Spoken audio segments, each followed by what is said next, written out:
12 feet. That's it. You should know from when you fell. I do. I wasn't going to mention that. So I wasn't even thinking that. At that point, I was just like, it was bear. Their bait tags on their Yeah. bait as well. That's something I think people might kind of get themselves in trouble over that a little bit. And just that little tiny, just an inch or two, that sow, like, boom. He came in and he wouldn't leave, and I shot him. Did you? And he was a nice bear, like a really nice bear.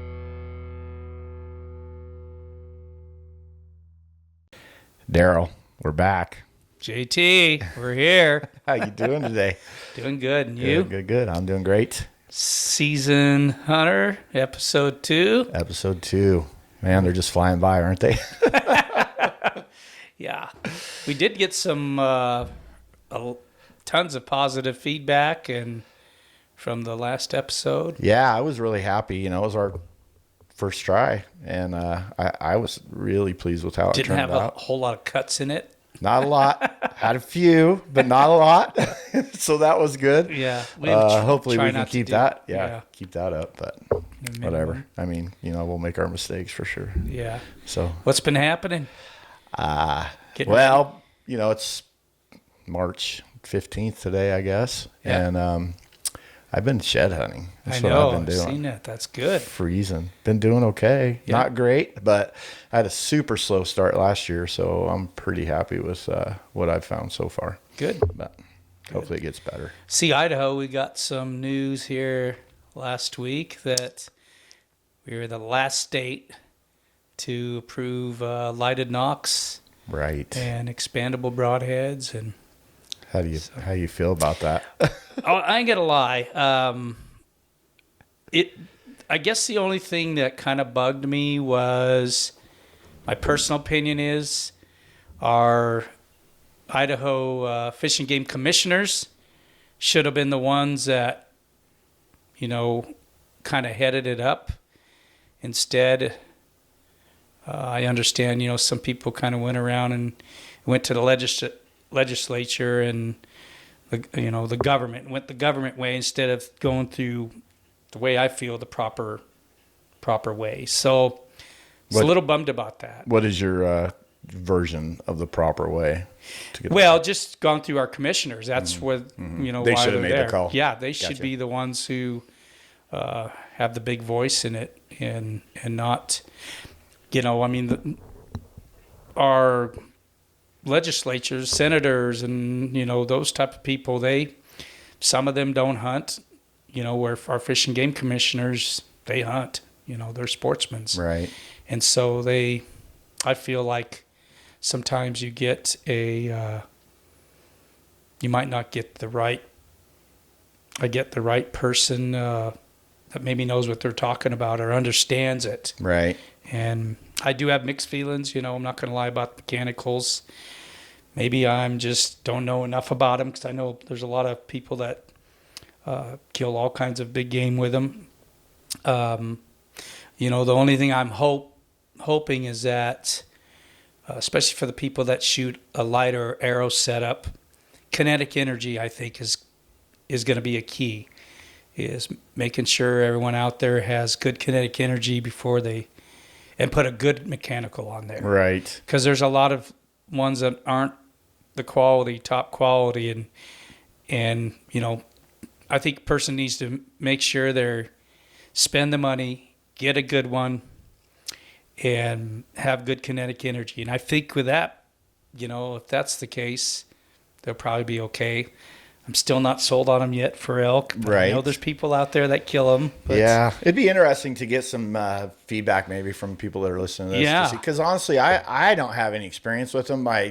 It's been a few years ago, but my brother shot him for a while, and he got away from him because he was hunting blacktails in Northern California, and he had shot a buck, and he did kill it, but he got his broadhead back, or his arrow back, and the broadhead never expanded. Oh. And so, which was crazy. But then at that point, he's like, no, I'm done with him. But that was, like I say, I don't know, 5-6 years ago, whatever it was, maybe even longer ago.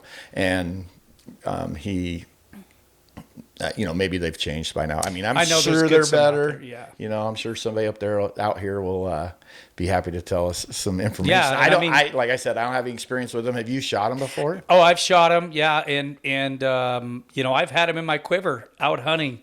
Was gonna hunt with them, and I always in the back of my mind, Not in Idaho though, right? No.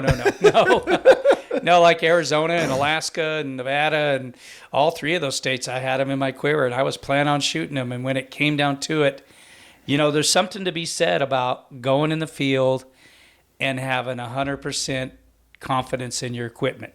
Right. And maybe it's because I didn't have experience with them, or enough like feedback from other people that have shot them.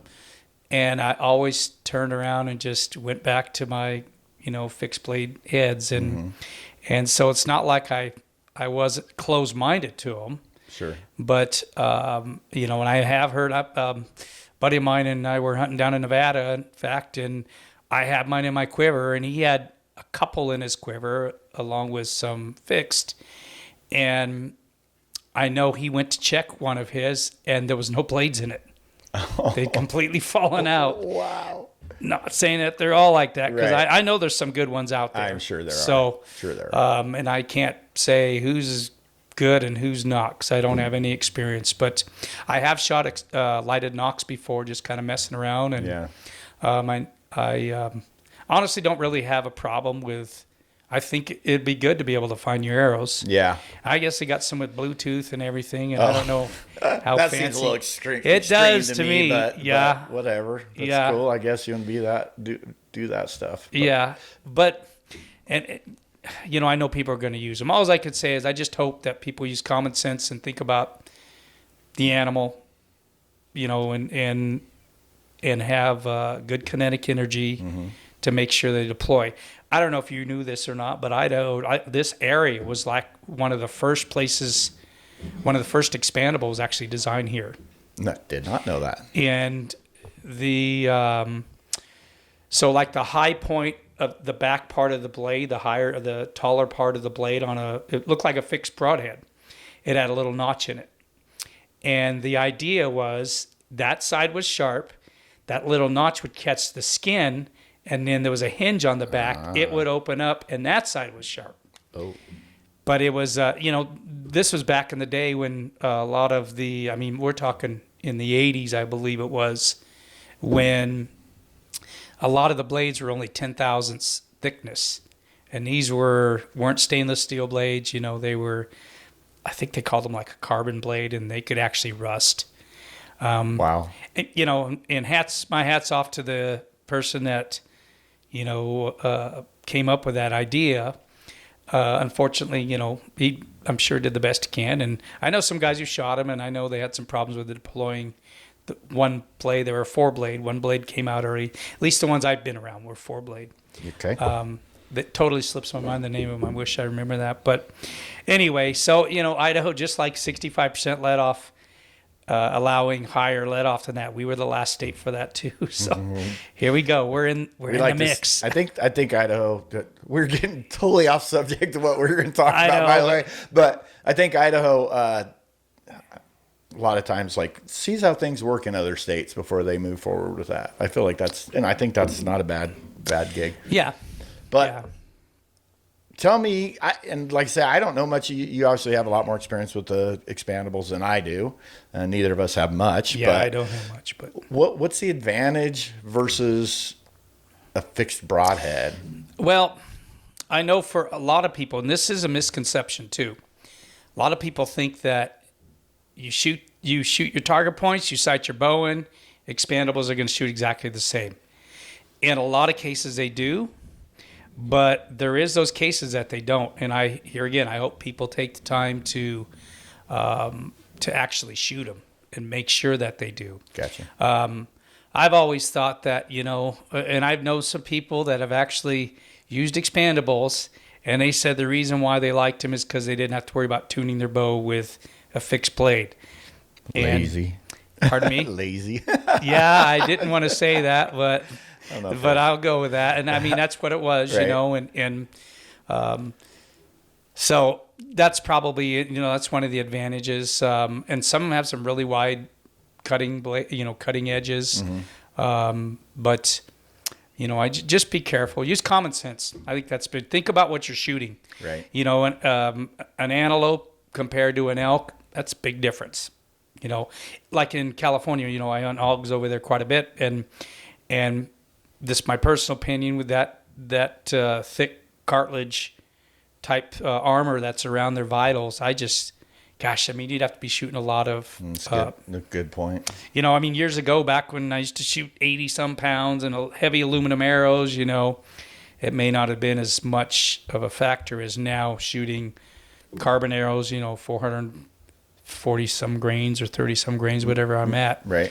And I've lowered my poundage significantly since then. So, I don't know yet. For me personally, I'm kind of certainly on the fence. And here again, like it says, I wasn't a fan of the way it went through legislature. Yeah, that's probably the. People though. I just hope people understand that that they're excited. A lot of people are excited about expandables, lighted nocks, and all that. But the way it got passed could have a significance on the future of our seasons. Exactly. That's the bad part, right? Because now they kind of got their finger in the pie, so to speak. Yeah. And I hope I'm wrong. Right. But anyway, it's done, so we can't really go back and change anything. And right. My guess is we're going to get a lot of feedback on this conversation. I hope so. I don't want to. I'm certainly not trying to stir anything up like we. No, it'll be interesting. It'll be a good I want to learn some things. I'm sure we will. Absolutely, yeah. Because we've already stated we don't know much about those really, and I really literally know nothing. I've had zero interest in them ever, and I probably won't even try them. At least not right away. Yeah. I'm very happy with the broadheads I shoot. Me too. So I think I'm sticking with them. Yeah, me too. But I'm kind of excited about the lighted nocks. I'm not going to lie. I think they're kind of cool. And I don't know what the downside, I guess, is of that. I'm sure there was a reason they wanted to hold off. And I think it was just any electronics. Gotcha. Any type of thing, battery operated. Right. That's. I kind of think that's what it was, but maybe I'm wrong about that. But like I said, I've messed with those before, and they're kind of cool, kind of fun, That's what I have always thought too, and doing the video side of what we do, I think having watched videos where guys have shot lighted nocks, I think it's cool. Yeah, and you can see. Not to mention, you can watch that footage if you're happen to be filming and see exactly where your arrow hits that animal. Probably help find arrows too, which there's been a few times where. You shoot an animal and you're not quite sure where you hit him. Right. But because you couldn't find your arrow. Right. But if you found your arrow, you'd be able to, see if it's frothy or dark red or guacamole, whatever on there, what you don't want to see. Exactly. Yeah. And I've always wanted. What we were going to talk about today is bear hunting because it's that time of year, right? Or it's almost that time of year. I heard robins when I pulled up to your house. I've been hearing them down at my house by the river, and that always gets me excited when I start hearing and seeing robins. Like springtime, bear season, turkey season. I cannot wait. Shed hunting. Yeah, shed hunting. I always struggle between the bear hunting and the shed hunting because I love to do both, and something's got to give at that April 15th for us here. April 15th opening for bear. Yeah. So some of the draws are open April 1st. Right. So. By the way, did you draw that tag? No. So Darrell put in for a limited draw. Is it an any weapon tag? Yeah, I believe so. There's no baiting, no dogs. It's spring hunt. It starts I think April 1st if I remember right till the end of May, and I didn't draw again. But I've drawn it, and lots of bears, lots of fun. But we're really fortunate because even though I didn't draw, we can still go bear hunting. Exactly. There's plenty of places to go get one bear. Some units in Idaho even have two bears. And I know, for even like non-residents, it's not super expensive because we got a lot of bears. way more than people I don't think. think people realize Yeah. how many bears are in Idaho Yeah. or just in general. Holy cow. You put a trail put a trail cam out on a bait site and see how many bears you get just off that one site. It's unbelievable. I remember about, and I don't get too far off subject, but I remember Right. years ago when they were trying to stop spring bear hunting. Do you remember that? I do. And so that year, this is before I used trail cameras, because for years it was like flip of the coin. You just hope they come in Right. when you're there, you know. Exactly. Yeah, I did that for a long time. Yeah. But I remember they were trying to stop it. It was my birthday, which is June 1st or June 2nd. And I had to go to the courthouse and change my driver's license. And there was a gal out there with her paper trying to get signatures to stop bear hunting. Oh boy. So I went in there and I thought she was hitting people as they come out. She was hitting them up. So I thought, all right, lady, wait till I come out. Exactly. And I had my bow and everything in my truck. And as soon as I got done there, I was heading up to go bear hunting. And I come out and she's gone. But she still has some stuff there. I'm like, all right, she's around here. So I see her out in the parking lot with somebody. So I sat in there and waited until she came back. And then I walked out. And she said, she asked me if I'd sign this petition to stop spring bear hunting. I go, why do you want to stop it?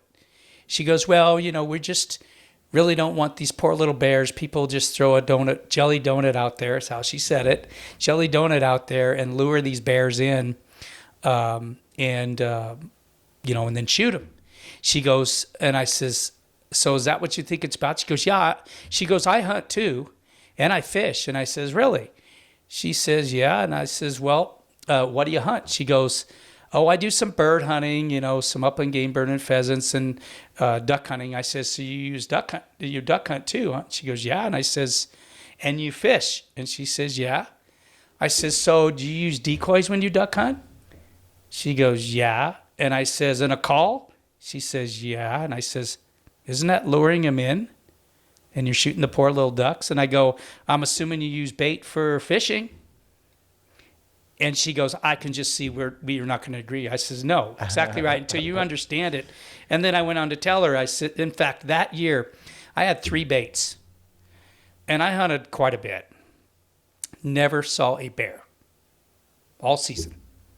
And just because you put a jelly donut out. Right.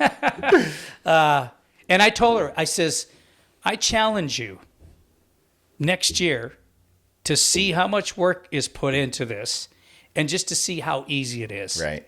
I says, there's so many more bears out there than most people think.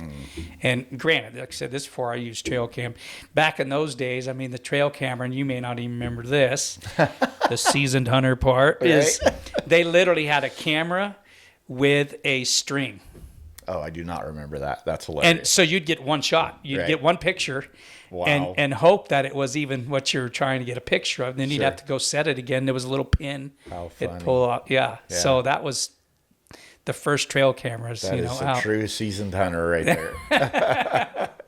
Yeah. So, but yeah, it's exciting this time of year, and starting to kind of bump up the little workouts, and I'm sure you are too. Getting out there and exercising. Yeah, exactly. That's honestly when I first started shed hunting. That's why I started, just to get that for the exercise. And I totally can see that. I know a lot of guys use it as that. Yeah. That's good. I think I did really about 12 miles yesterday. Oh wow! And it's with a pack on. Yeah, it's hard to get that kind of exercise. Sure. Yeah, and that's awesome. Not to get off subject too much, but. I just got, just this last, a little bit over a week ago, I bought one of those Outdoorsman Atlas. Have you seen those before? You talked to me about it a little bit, and I don't know if I've seen that one. I've seen that style before. They're pretty badass. It's really cool. So you got your pack frame, and then they've got, it's the same diameter as like a regular bar that put plates on, and it's got a clamp on it.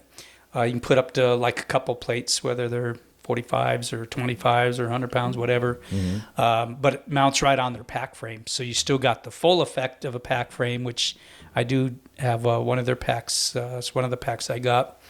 So I was really excited to get that from them, and super cool. yeah. And the cool thing about it is you can just add, another plate. Start out with 10 pounds or so. Right. But that's okay, right? Yeah, I live close. I got that grade close to my house, Exactly. so it's a good place to. Yeah. And I just think I just found me another llama, so I'll be getting. Yeah, it and I think, and we haven't talked about this yet, but I would like to do a whole podcast talking about llamas, and I think that's going to help extend seasoned hunters hunting for years. Yeah, But, for sure. Yeah. And I don't know anything about those either, but sure. But I've used them for bear baiting in the past. Yeah. And I'm looking forward to. It's a good way to put them in shape too. That's actually a really good idea. Yeah. I hadn't thought about that. Yeah. Using the pack bait and stuff. Back in the years ago, I don't know about you. I know that I started off and I wouldn't even use a barrel. Like, I'm not going to pack a barrel in there. I did the same thing. Until you start using trail cameras. Right. And then see the thousands of crows or ravens that are on your bait, Exactly. and you think it's just bears getting it, and then you realize, oh man, that's there's 80 or 100 ravens on there at one time. Yeah, those bears aren't as hungry as we thought they were. Yeah. So I went to barrels, and probably like you. Yeah, did. Yeah. They help a lot. It's not always fun packing those barrels in. Yeah. I don't know how far your bait is, but Baits, yeah. I'm going to run 3 again this year. Yeah, so in Idaho, by the way, if you're not familiar, we can run 3 baits. You get tags, and you purchase, I don't know how much they are, $15, I think? Yeah. Something like that. I can't remember. Don't quote me on the price, but then you get 3, you can run 3 baits. Per person. If you're helping someone bait, then you need to put one of your bait tags on their bait as well. Mm-hmm. That's something I think. Yeah. I think people might kind of get themselves in trouble over that a little bit. I've never heard anybody, but me either. I haven't, but I could see somebody not paying attention or not knowing the rules, I guess. Yeah. But, one little rule I did hear or found out firsthand a few years back is I had a buddy that worked at one of these cold storage places, and he'd give me stuff. I remember one year he gave me 2 pallets of angel food cakes. Oh wow. It's pretty awesome. That is awesome. Another year he gave me a jelly donut. Yeah, I didn't frost them. Another year he gave me like a pallet of, it was like chunked up meat that I think called it bull meat or something like that. Bull meat, yep. And it was basically for grind, just to grind for storage. Exactly. And this what this storage place was is they would store all these stuff for all these companies, and sometimes they wouldn't pay, or they're like, just toss it. We're not paying, and toss it. So that's how I ended up with it. So one year he calls me up and says, hey, you want some crawfish? And I know some guys who use carp and stuff like that. Right. I've never been a big fan just because, I've heard how smelly it gets. And yeah, I tried a carp one time. Did it not work? It was like the bear literally ate everything but that. I do know a guy who fermented some in a bucket to the point that the lid was bubbling. Oh my goodness. And then he strapped it to the back of his fat wheel bike. Yep. And the lid blew off. Oh no. So he said he's in his underwear driving home. I can only imagine what that smelled like. But anyway, these crawdads, I said, maybe I'll take a couple cases and try them. Here again, it really is smart to check every regulation. I was not aware that it was considered a game fish. Yep. Didn't know that. Yep. And they were farm raised. It's not like they right. went out to the local canal. Doesn't matter. It doesn't matter. And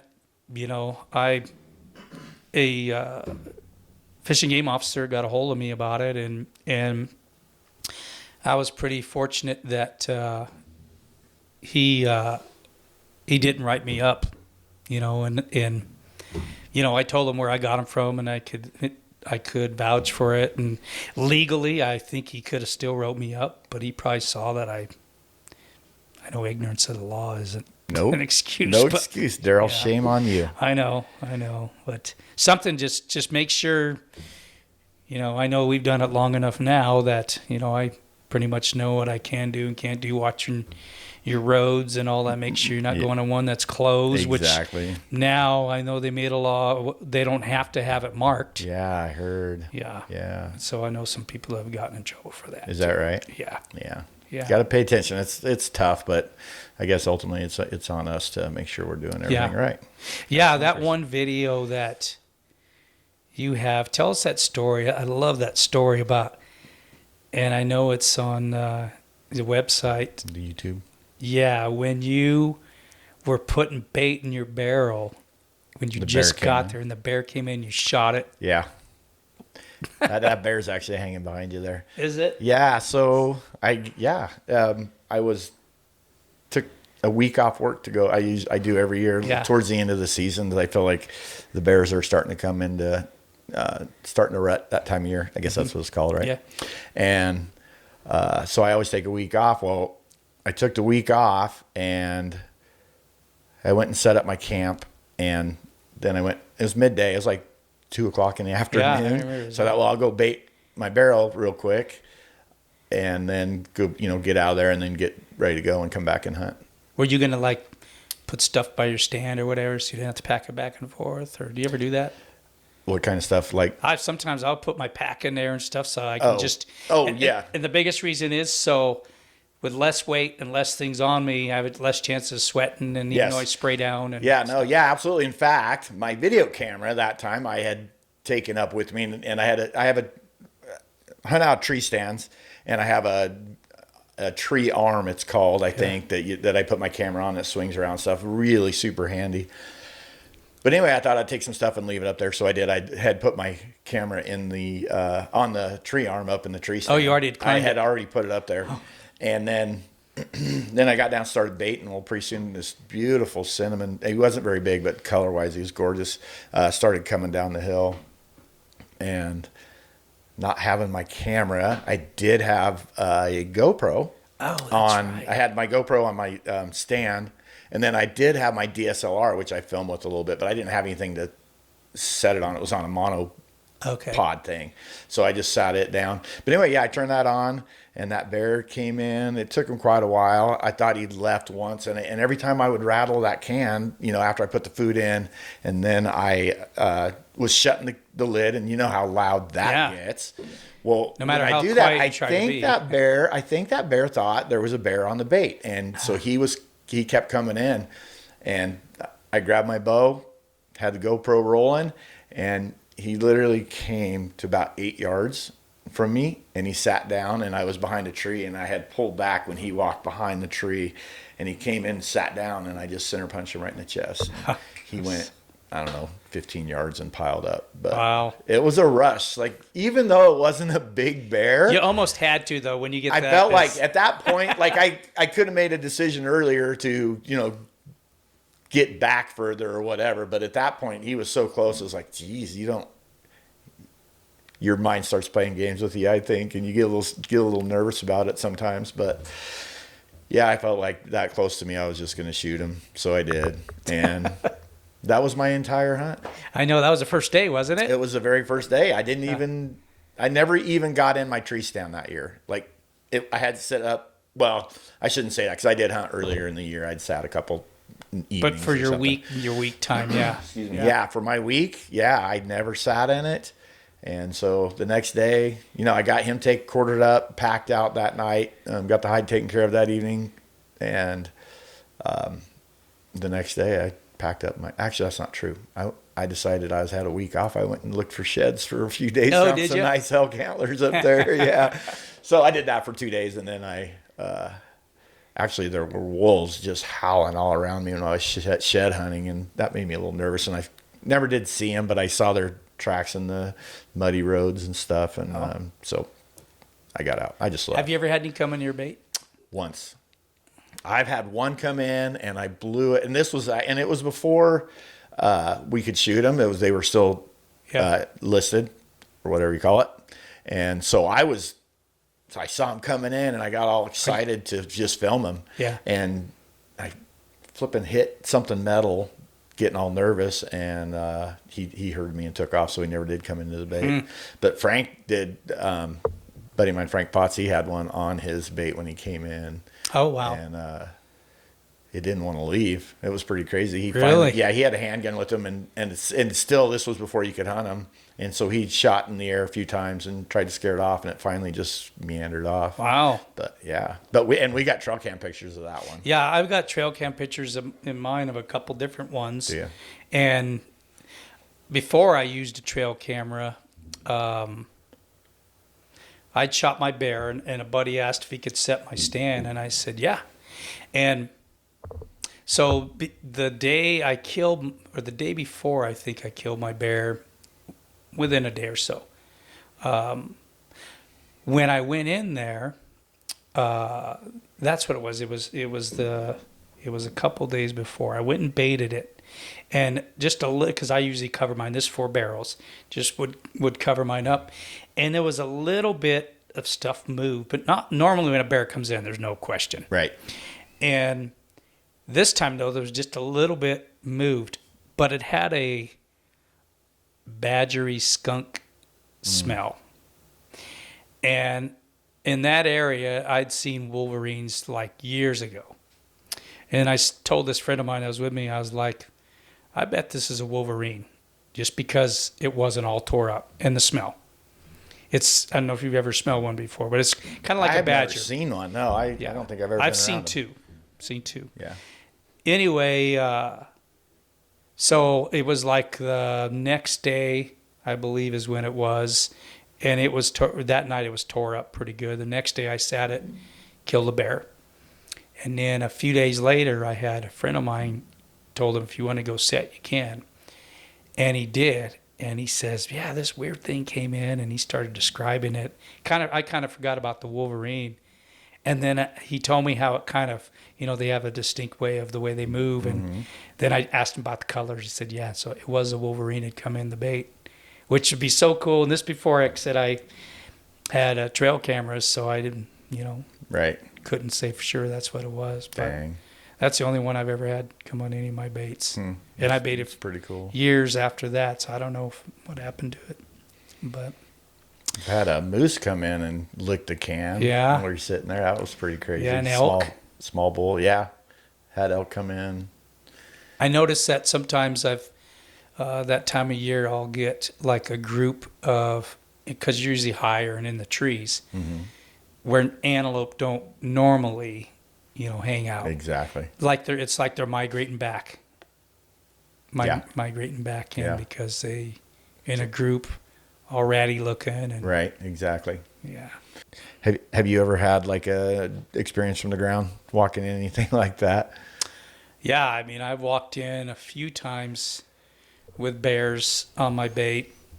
And one time, though, I had a friend with me and that was kind of afraid of heights, and they just wanted to come along to film. And fortunately, like, all my camera and everything was inside my pack still. But we're walking in, and there's this nice bear on my bait, like Pope and Young type bear, And it had rained. It just finished raining, so it was super quiet. And probably about 75 yards from the bait.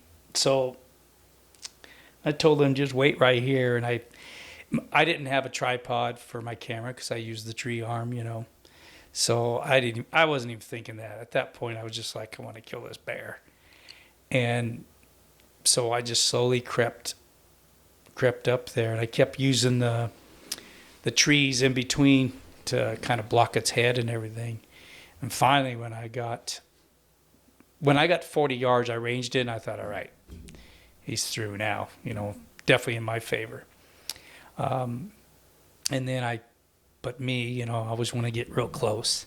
I always like to say I like to get so close I can't miss. Right. Although you can. For sure. Yeah, I'm in them close shots still.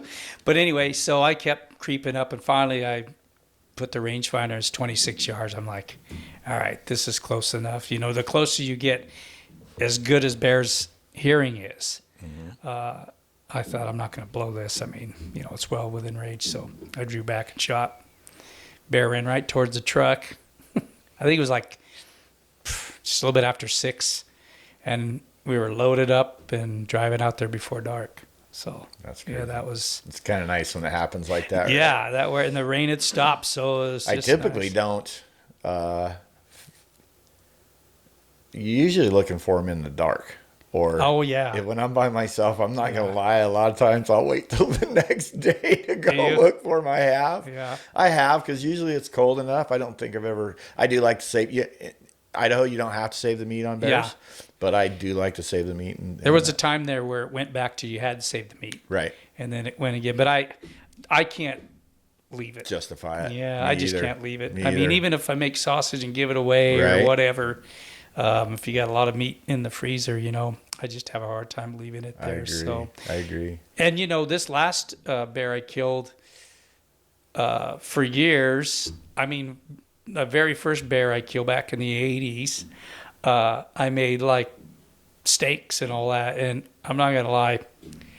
A bear steak at that time is probably the way I prepared it. Right. It just wasn't all that great. It was pretty chewy and Right. whatnot. But Well, so, you're afraid to not cook them good enough. well, that's true. Yeah. Yeah, you hear all the stories. Yeah. So I started doing the sausage thing and, bacon and that type of thing. And, Yeah.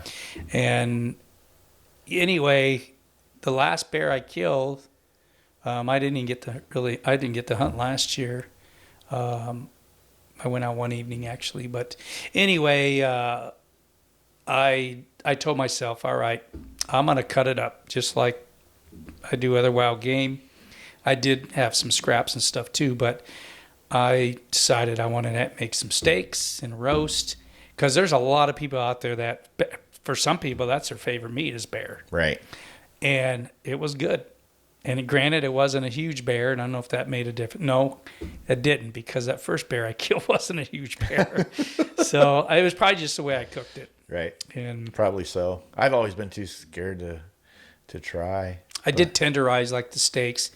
Of course, you can put a roast in a crock pot. You can put a boot in a crock pot, and it'll be good. That's true. So, it turned out Yeah, good. maybe. I don't know. I would love to hear other people's ways how they cook bear meat Yeah. too. It'd be interesting. Maybe learn something new ourselves.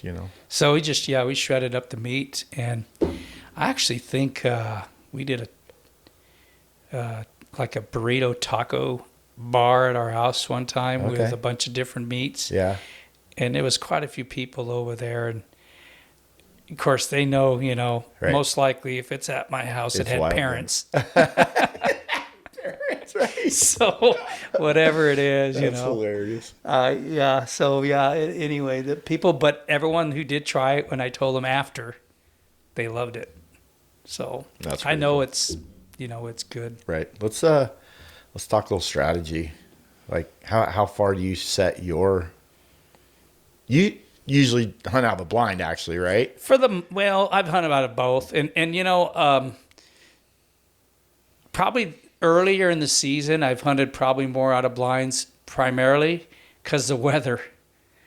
Right. I've been in many stands and got soaked, then cold. I am really excited about using the tree saddle this year that we got coming from Trophy Line. Yeah. I'm excited about using those. I am too. Yeah. I am too, because I think my biggest thing with I always hunt out of a tree stand, and frankly, I've been hunting the same spot for at least 8 or 9, 10 years, something like that.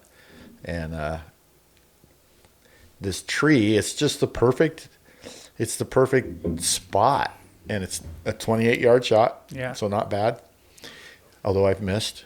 In fact, I missed a bear last year, and I ended up not killing one. But it's like it's got plenty of cover behind you. It's got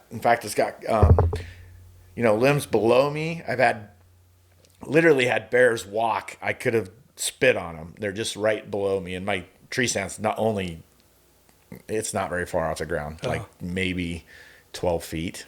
That's it. You should know from when you fell. I do. I wasn't going to mention that. It's embarrassing. It's a good learning, good lesson though. Yeah, and I'm sure I'll hear it. I haven't talked about this much on any YouTube type stuff, but yeah, I did. Oops. I was actually taking my tree stand down 2 years ago. Yeah. And it came loose, and I It was your fell. ladder stand, right? It was my ladder stand, and I was standing on the ladder. It started to fall forward. I did not have a safety harness on. That's what I'm embarrassed about. Stupid decision. But it did, and I went to jump off, and like I said, it's not very far off the ground. So I thought I could jump and land safely. The problem was my foot got stuck on the rung of the ladder, and it flipped me, and I landed on my ribs with my arm up like that. Luckily, I think landing with my arm up, it kept my head from hitting the ground, and so I had no neck issues at all. Could have been a lot worse.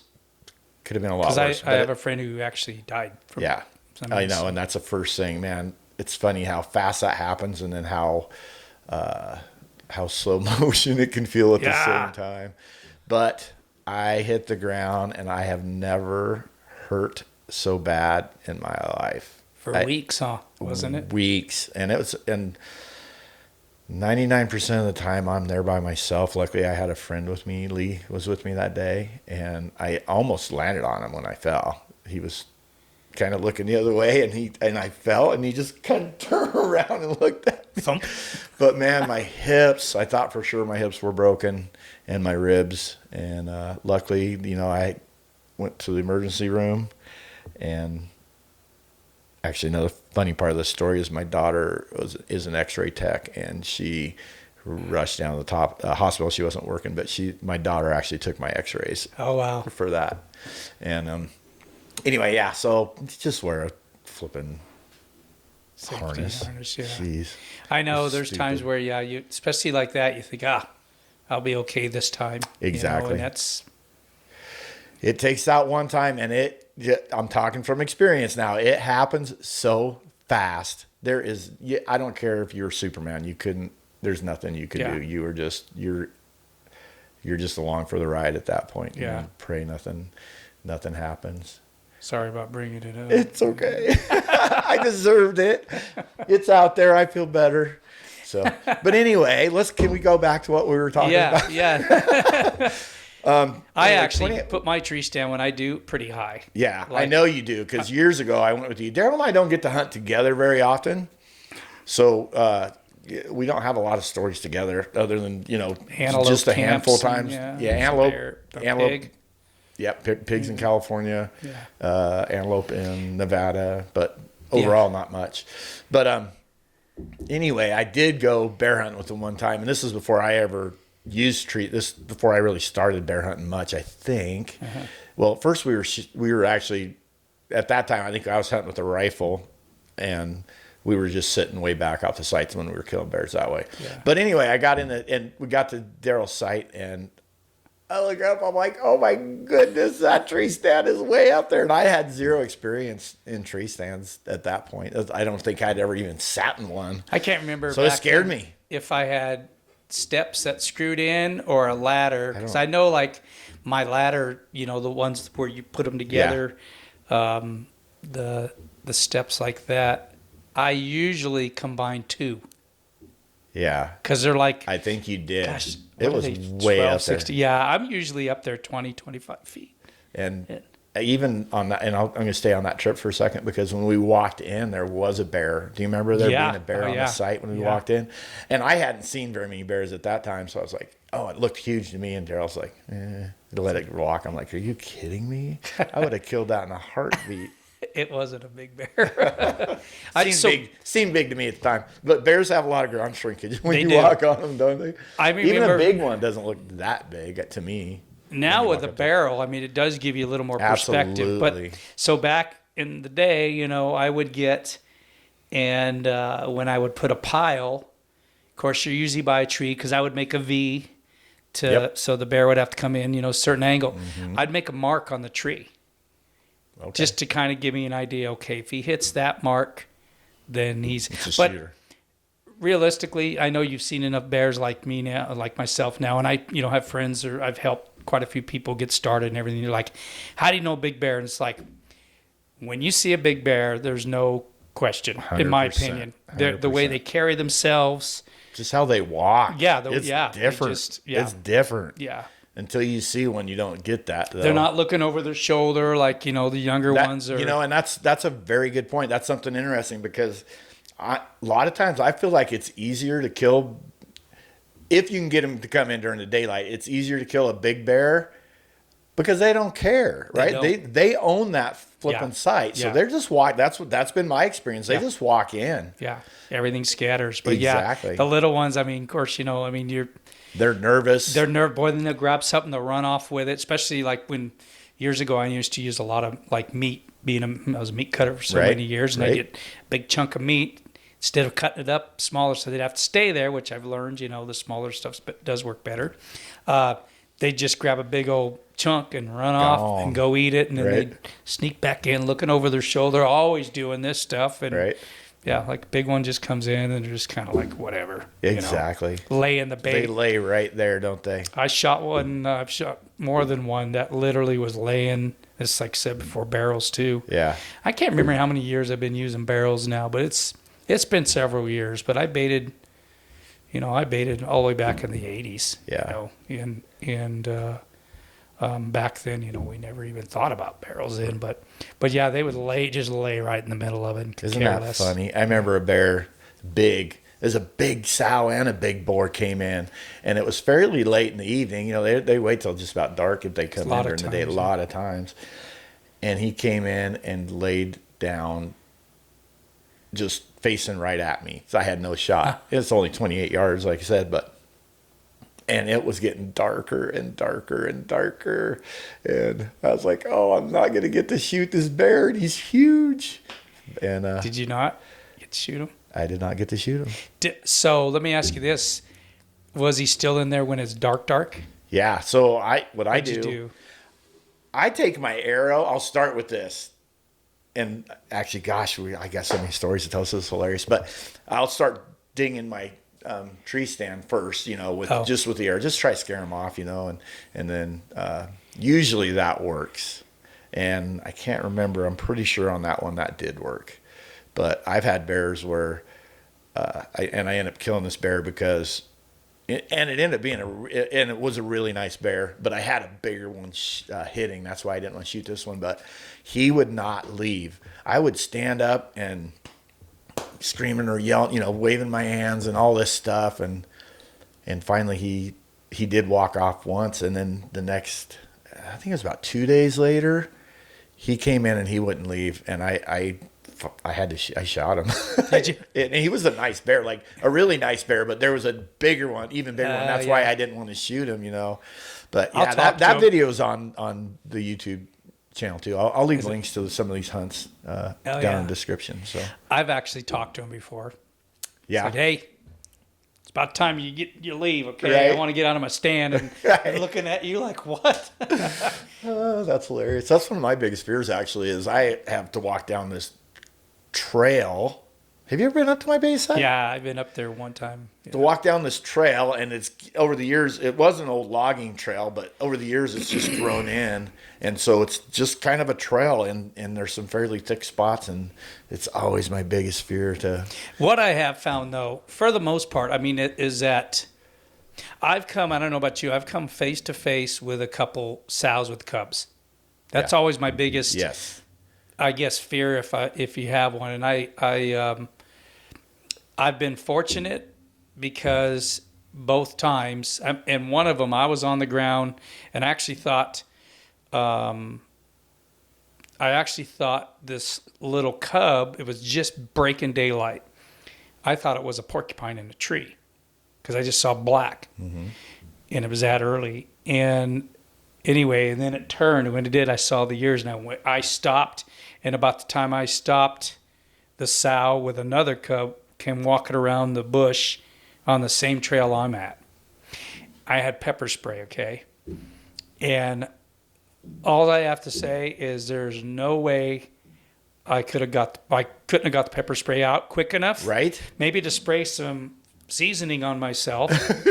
Exactly. But And I quit carrying it then, and I mean, later on I ended up getting a pistol and carrying it, but and I certainly wouldn't want to have shoot, but if it got down to an attack. I don't think another thing too is I don't think people realize how fast a bear can run. Man. And I told that story earlier about me shooting that bear at 8 yards that walked in on me. Yeah. There was a big black bear on my bait one time, and It was the same exact. I could almost tell the exact same story, but two different bears. It was the first day. I was just going up to check my bait. It was midday. I had literally left work, drove up there. Anyway, and he was a good bear on my site. No, it's not that bear right there. But anyway, so I was like, yeah, I'm shooting him. I'd seen him on the trail camera. I recognized him right away. Yeah. So I crawled up, and I was a little under 20 yards, I think, or right at 20 yards. I was closer than my tree stand, I know. And I shot that bear, and he spun, and he didn't know I was there, but he ran at me. Oh, yeah. I remember that. And I have that video on YouTube, too. But I don't know if he caught a glimpse of me, and it scared him. He about halfway to me, 3/4 away, and he turned and jumped the trail and went down into the thick stuff, which, by the way, I had to go crawl in, and thank goodness when I found that bear, I'm so glad he was dead because I was on my hands and knees. Do you have a gun? I had a gun, yeah. It was the next day because it was I couldn't find him the night before. Oh. So I called some friends and my brother, and not my brother, a couple of buddies, and we went and dug through the willows and stuff, and I found him. But I literally was 2 feet from him when I actually saw him. So if he'd have been alive, Yeah. that could have been ugly. Yeah. But anyway, point being that he could have been on me. There's no way I could have pulled a gun out after that, or pepper spray. So I had that pepper spray in one of those, had those 6-pocket pants, they call them, and I had the side pocket. Yeah. And it was flopping around too much. My pack, I think I had a fanny pack at the time. It wouldn't fit, the little scabber thing that the pepper spray comes in. So I just stuck it in that. But it was slopping around too much that I had snapped one of the buttons on there, and that prevented me from getting it out. God, yeah. But and fortunately, she ran the other way and made a couple noises. The bear jumped, the cub ran out of the tree, and took off. I was in a stand another time, and I don't mind. It doesn't bother me at all if I got a sow coming in with cubs because they're going to eat a lot of stuff. And this might have been one of the times where I didn't realize how many birds are probably on my bait. But I had a sow come in with 2 cubs, and I let them eat for a while. And finally, I'm like, all right, that's enough. Right. Eating too much food. Yeah. Mm-hmm. So there was a little stick that had fallen on my tree stand on the platform, and I kind of scooted it behind so I wouldn't touch it or anything. But I went in and grabbed it, and I threw it at him. And sow went one way, cub went one, up the hill, and then one ran down below me. And I'm standing there, watching them, and all of a sudden I hear a noise, and I look, and this thing had climbed my tree. Oh boy! And it was about 3-4 feet away from my feet, and I just remember looking over, and then the bear looked at me and jammed down the that always scares tree. me. Yeah, I've never had one do that. It was, it was tiny. It was small, but still. Yeah, so I just got a lot of respect for them. Oh, 100%. And but like you said, they are fast. They are it's super unbelievable. fast. I've done some spotting and stalking, like the hunt that I tried to draw this year. I saw a lot of bears on that hunt, and I put some stalks on some, and I got definitely in bow range of some bears, but nothing I wanted to shoot. I was being pretty picky. Mm-hmm. When you're seeing, in 2 or 3 days, you're seeing 16, 18 bears. Right. I wanted to be a little picky. Absolutely. And I did see some big ones, but the big ones just didn't work out for whatever reasons. Mm-hmm. So, I know you've been hunting that same spot for all those years. Has the vegetation on your tree, do you have to usually do much to it at all, or does it pretty much stay the same? No, I really haven't. I don't think. I know it's grown out further, and I can't see where I can look up a hill, and I can't see that anymore.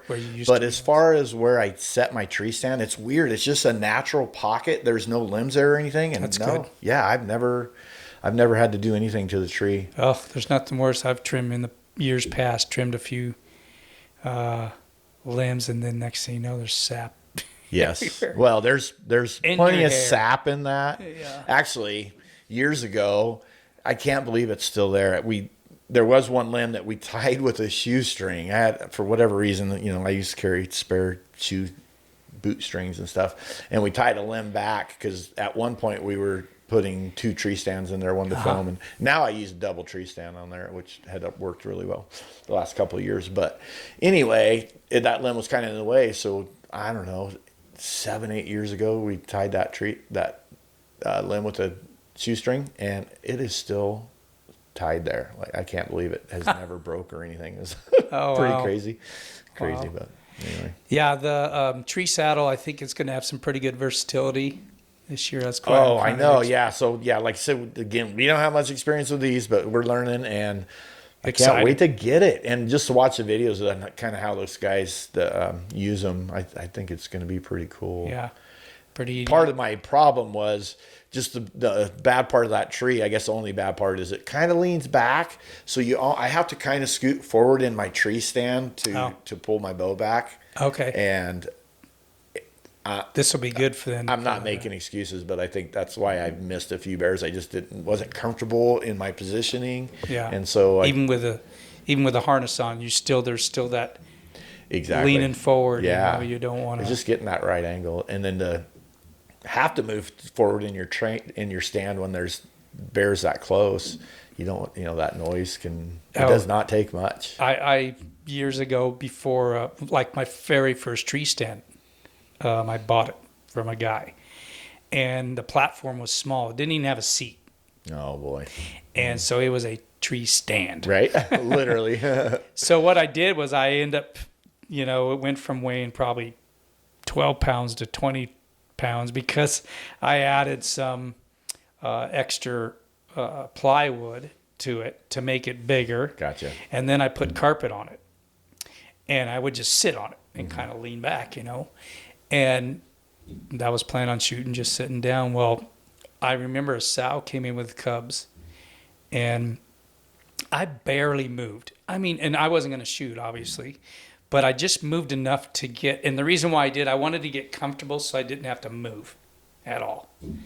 Their hearing is just insane how good it is. That's unbelievable. And they were probably 40 yards away or more. And just that little tiny, just an inch or two, that sow, like, boom, looked right up at my tree, that direction. Right. And they went from being super quiet, and all of a sudden she just went, "Ruff, ruff."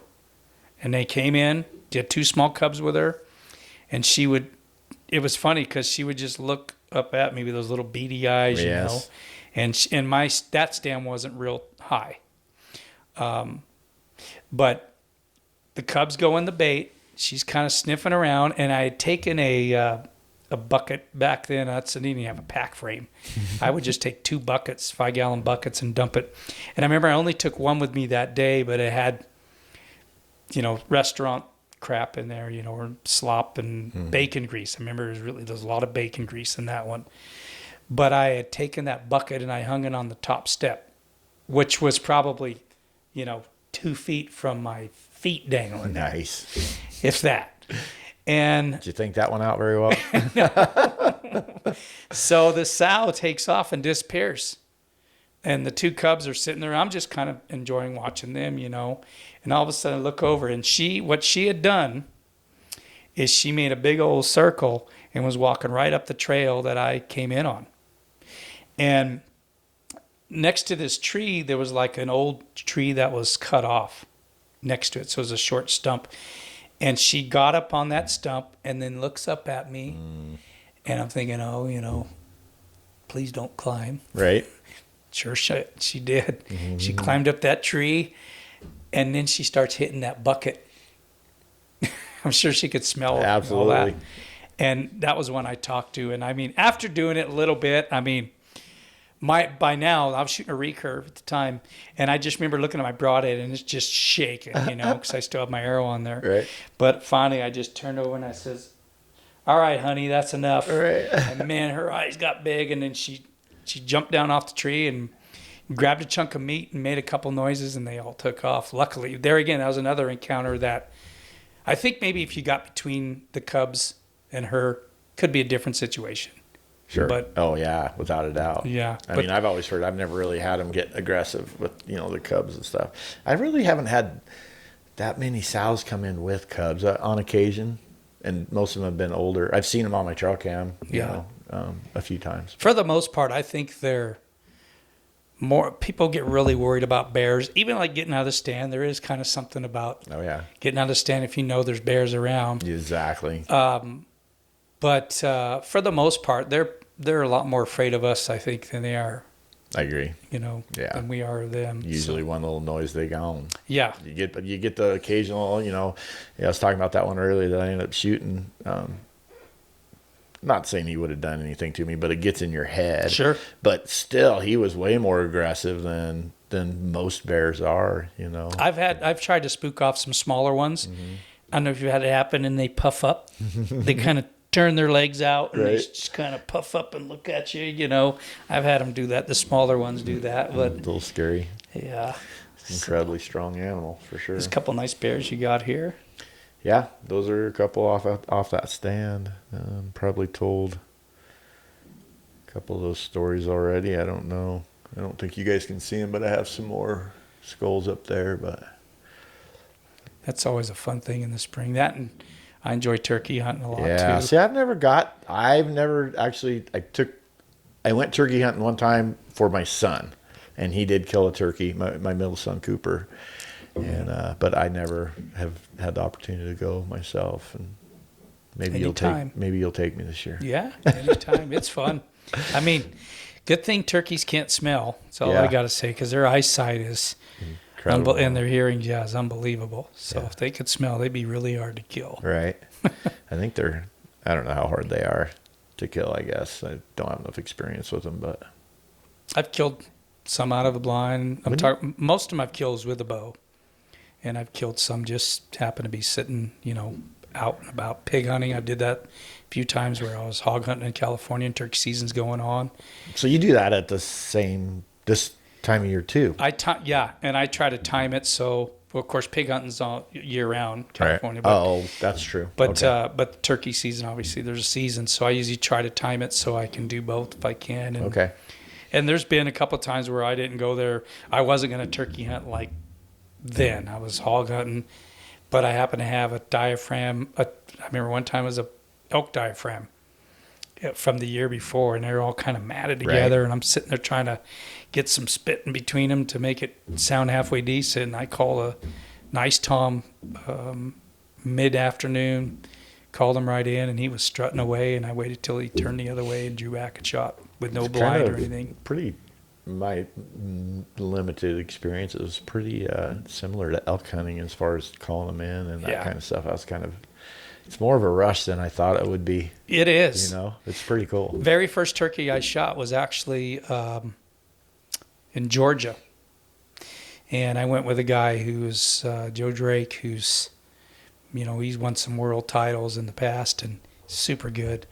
But I'll never forget when that tom come over the hill. And turkeys here, like in Idaho, compared to them things back there, is almost night and day, because they get so much pressure.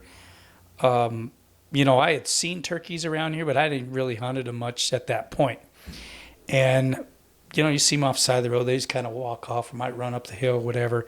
But back there, I remember we turned a corner, and they were out there several hundred yards, and they didn't just walk off. They ran and flew. And I'm like, what spooked those? And he goes, we did. And I'm like, really?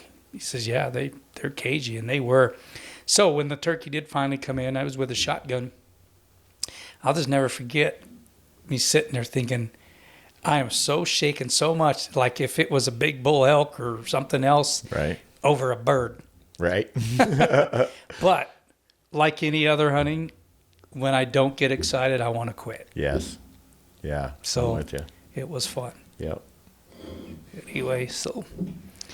Well, what do you think? Well, I think maybe we covered a couple stories. And I think so too. It was kind of fun. We need to we'll talk about gear another time because most of our hunts, gear's a lot the same. I know that you do have to, real quick, I think we need to, when it comes to bear hunting, you need to be prepared for about anything out there. Yeah, I agree. And, about anything will happen, including falling out of trees. A couple years ago, we had a bad windstorm, Yeah, and a bunch of trees were falling. that's and, true. And a buddy of mine that was hunting, he was hunting in another spot. He got out of his tree because trees were falling all around him. Yeah. I stood in the tree and rode out the 8 seconds plus, but it was Yeah, bad. I think it was that might have been the same storm. We were up at my site and we were just baiting that day, and that storm come rolling in, and my friend Lee was with me, and we decided we better get out of there. So we did. We started heading down the trail, and there was a tree that had fallen earlier, and we had stopped to saw it down because it was kind of in the way. We had to work to get around it, getting up there.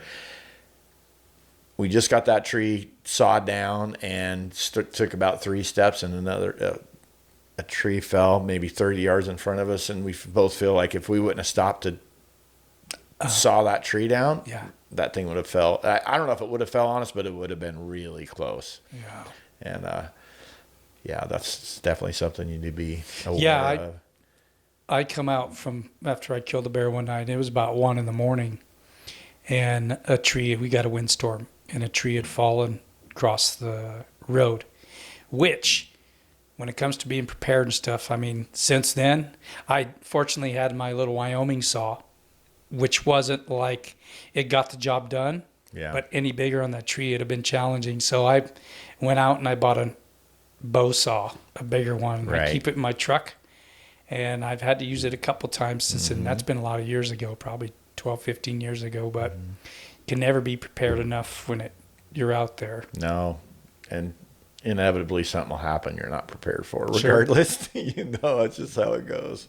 You got to think about things like, if you kill a bear, what do you do next? And how far are you in? I have to quarter mine up to get him out of there. You have an inReach now, do you not? I do. Yeah. And isn't that a good investment? Oh my goodness. It makes just for those things like that. Exactly. Yeah. And actually I bought the inReach. My wife made me buy the inReach. She bought it for me because of the tree stand accident when I fell out of that tree. And that's when we decided, you're by yourself enough. Yeah. You better have something with you. Yeah. And it's worth every penny. Yeah. My wife bought me one before she was my wife. Oh, is that right? Because she just wanted to be able to keep in contact with me. Exactly. And I got so used to not talking to anybody that it's been hard, because you can text people, off of that thing, and which is really cool, and it makes the world a little smaller, honestly. But I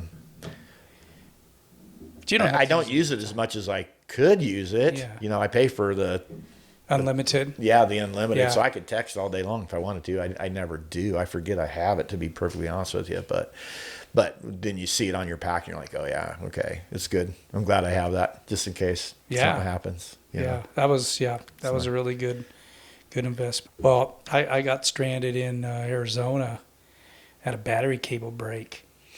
Fortunately, and I did have an inReach. Fortunately, I had one bar and I was able to call out. But had I not, would have used my inReach. And it was when COVID was going on, and a buddy was 3 hours away. But he was so bored at home and tired of working from home that he said, I'll make a trip and come and help you. Happy to come help you. Oh, just looking for a reason to get out of the house. That's pretty much what it was, which I so appreciated. That because he brought everything to doctor it up. And that's good. And that brings me to think about, I know just while we're talking about being prepared, and I know you have one, those little jump packs. Yes. Right. Oh man, like he showed up, and we had to jump the truck.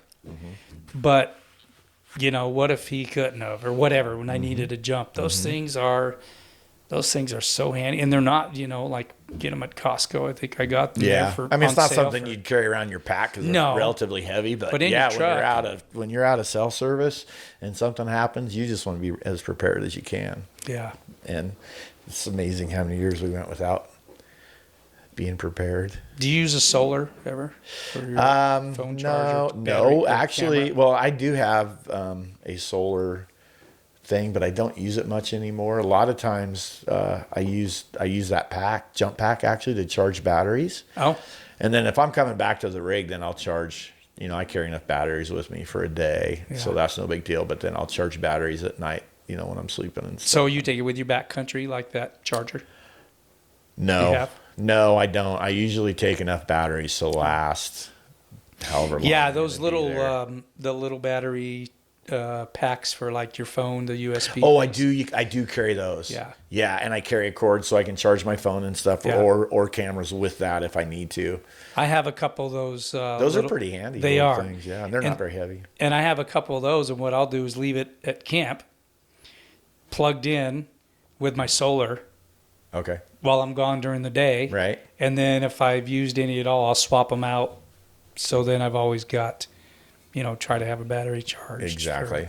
In case you're in It depends reach. on the situation. If you're in backcountry stuff, you got to treat it totally different than if you're coming back to a spike or a main camp every night and you have access to power to recharge stuff. That makes it, a little easier to deal with that kind of stuff. Do the filming thing. It's like you're always worrying or thinking about battery charge and making sure you have enough stuff and carrying extra weight. I know.